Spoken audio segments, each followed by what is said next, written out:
Nous sommes en campagne. Et comme une nouvelle ne vient jamais seule, je suis heureux de vous annoncer qu'à 17h ce jour, le ministre d'État, Jacques Famindongo, a signé le texte qui accrédite l'annexe de l'université BBA.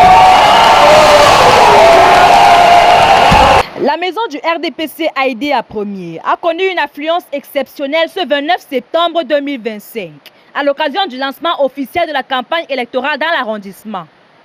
La commission communale, dirigée par le professeur Jacques Etamé, a ouvert les hostilités en présence du ministre des Transports, Jean-Ernest Masséna-Galé Bibéré, par ailleurs président de la commission départementale de campagne pour le Sanaga maritime. Notre position en précisant que la Sanaga maritime est suffisamment consciente des défis qui interpellent la région du littoral et qu'elle entend jouer pleinement et à fond sa partition au cours de cette élection. Que nous sommes tous engagés derrière le président Paul Biya, candidat de notre parti, pour lui garantir une victoire éclatante et sans bavure lors de la très prochaine élection présidentielle.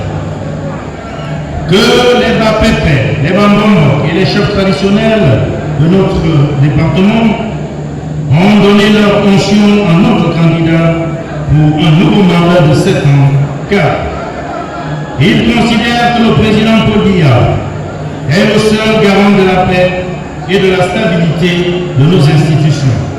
Dans une ambiance festive et militante, les partisans du parti au pouvoir ont réaffirmé leur soutien indéfectible à Paul Biya, présenté comme le champion et le meilleur garant de la stabilité et du développement local.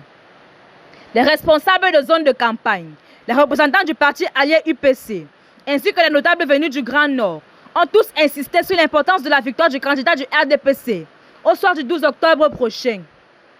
Plusieurs figures de la scène politique locale, parmi lesquelles Bernard Missinga et le patriarche Joseph Alphonse Bibéré, ont rappelé les réalisations déjà engagées sous l'impulsion du président et invité les électeurs à poursuivre sur cette lancée.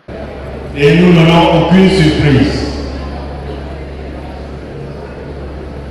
Les soi-disant forces du changement, comme ils se font appeler, ne sont pas parfaits, mais ils sont incertains. Pour preuve, si on pouvait leur faire confiance, je pense qu'ils se mettraient ensemble et ils choisiraient un seul candidat. Le professeur Jacques Etamé a pour sa part salué la constance de Paul Biya, resté fidèle à sa vision depuis plus de 40 ans. C'est la troisième fois en 2 semaines. C'est dire l'importance que vous accordez à l'expression de votre engagement pour une victoire sans faille de notre candidat, le président national et chef de l'État, son Excellence Paul Biya, au soir du 12 octobre 2025, ici, au cœur de la Sanaga maritime. Prenant la parole, le ministre Galé Bibéré a conclu sans détour. Pour la Sanaga maritime, Paul Biya demeure l'option la plus crédible, ses adversaires n'étant selon lui que des marchands d'illusions. La cérémonie s'est déroulée dans une atmosphère de fête, rythmée par les prestations de groupes de danse traditionnels venus des 4 coins du Cameroun. Elle a également été marquée par l'intervention de jeunes enseignants de l'université de Douala, qui se préparent à rejoindre l'IUT annexe DDA dès cette rentrée.